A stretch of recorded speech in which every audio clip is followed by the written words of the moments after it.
Bienvenue sur Africa 24 dans cette nouvelle édition du Morning News. Voici les titres de l'actualité. Le président burundais Pierre Nkurunziza refuse l'immunité aux ex-putschistes présumés, suggérée par le facilitateur Benjamin Mkapa. Cette mesure de clémence faciliterait la participation de ses opposants au dialogue de paix inter-burundais. Au Niger, le bras de fer entre les étudiants et le gouvernement se durcit. Suite aux violentes manifestations du lundi 10 avril, les autorités ont annoncé la fermeture du campus de Niamey, la capitale, jusqu'à nouvel ordre. Et puis focus en fin de journal sur un artiste plasticien égyptien. Ibrahim Antar est un spécialiste des répliques miniatures de navires, des créations faites à partir de résidus de verre et de bois. En proie à une crise depuis 2015, le processus de dialogue en vue d'une sortie de crise est totalement en panne au Burundi.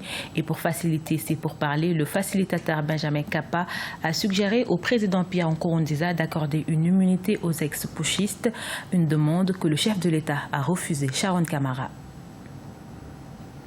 2 ans après le début de la crise burundaise, le facilitateur Benjamin Mkapa a suggéré au président Nkurunziza d'accorder une immunité à toutes les personnes accusées d'être impliquées dans la tentative de putsch de mai 2015.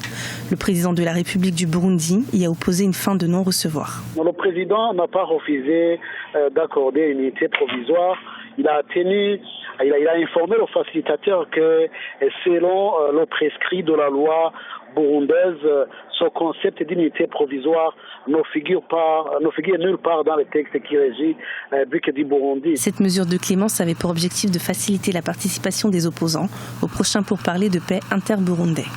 Dans sa réponse, Pierre Nkurunziza a expliqué que les personnes poursuivies doivent être jugées. De ce fait, elles ne peuvent bénéficier de mesures de grâce présidentielle ou d'amnistie. Du côté de l'opposition, cette décision ne surprend pas. Je ne connais pas du moins une personne ou un groupe de personnes qui auraient tenté de renverser Nkurunziza encore comme président légal.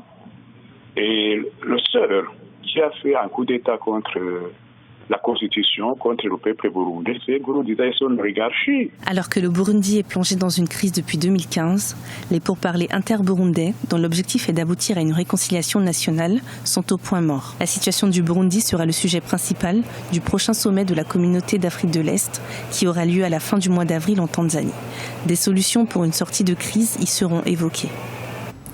Le Nigeria reporte le lancement de ses premières obligations vertes prévues pour ce mois d'avril.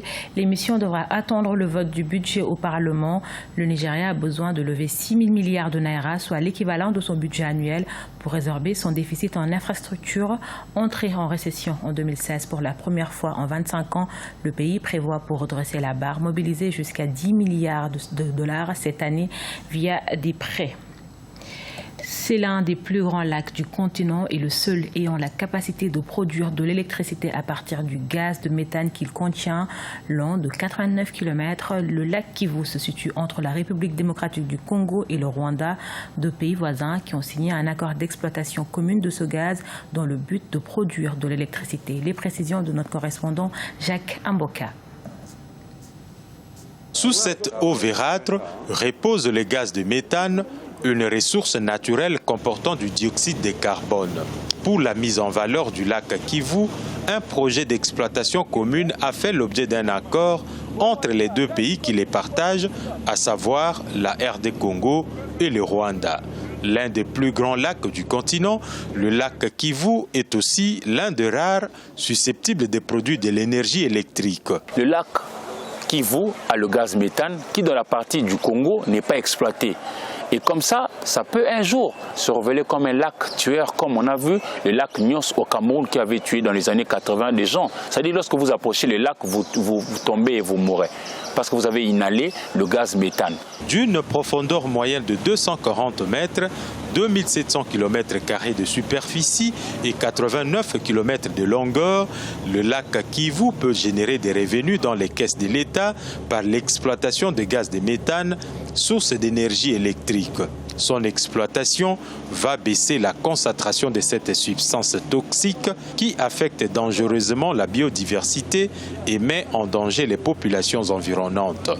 L'avantage de l'exploitation de ces gaz méthane, évidemment, reste que ça réduit sensiblement la toxicité des eaux du lac Kivu.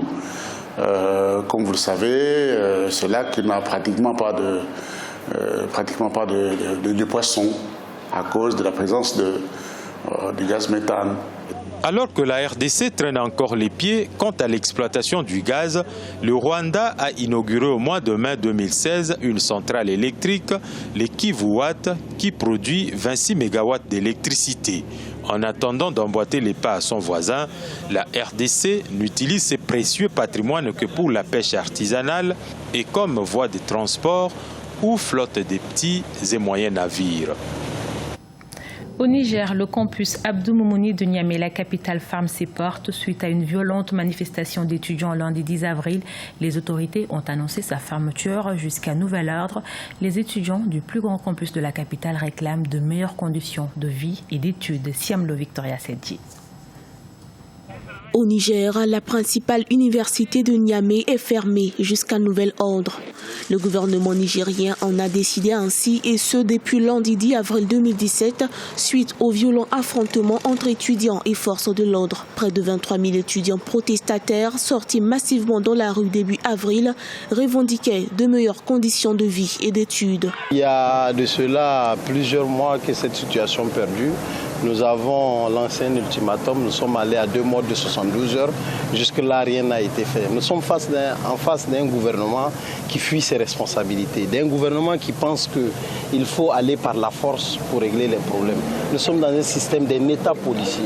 Les enseignants étaient entrés en grève de 72 heures mercredi 5 avril. Mardi 11 avril, gouvernement et syndicats tentaient encore de trouver un accord sans succès. Selon les chiffres officiels, les assauts des forces de l'ordre au sein du campus pour déloger les étudiants le lundi 10 avril ont fait près de 20 blessés et une perte en vie humaine. Mais le syndicat des étudiants déclare 2 décès et 3 disparus. La fermeture du campus universitaire laisse plusieurs étudiants sans abri, livrés à un sort et un avenir incertain. Personnellement, je suis chez mon oncle qui m'a accueilli, mais je m'inquiète surtout par rapport aux autres camarades qui n'ont pas de parents ni de famille ici à Niamey. Actuellement, il y a des gens qui sont en train d'errer dans la ville de Niamey parce qu'ils ne savent pas où aller, ils n'ont pas de quoi manger et c'est pour ça, vraiment, je dis que nous sommes dans une réalité très triste, nous sommes frustrés par rapport à cette situation.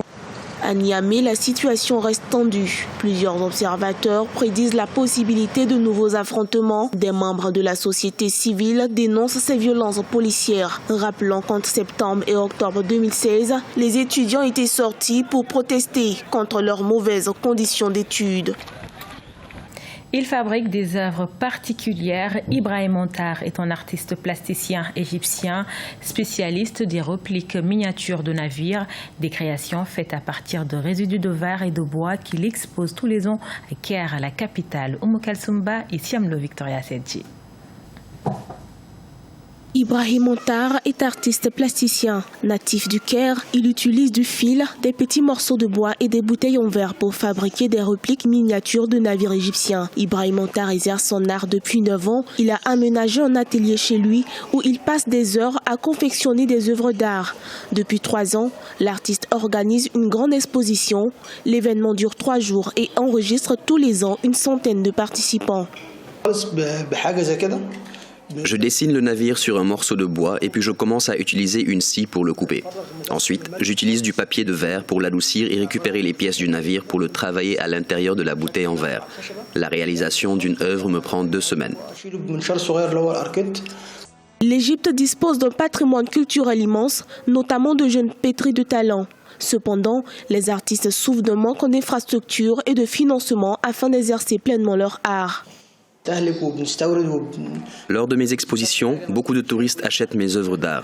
Il m'arrive d'être en rupture de stock car j'ai pas beaucoup de moyens pour augmenter ma production. Les autorités doivent nous aider car la culture est un facteur de développement. Notre pays est un patrimoine culturel mondial. En Égypte, le budget alloué à la culture se situe entre 20 et 30 millions d'euros par an, dont 3 millions pour les arts plastiques. Le Conseil supérieur de la culture soutient en outre des projets artistiques inscrits sur une durée de 1 à 3 ans.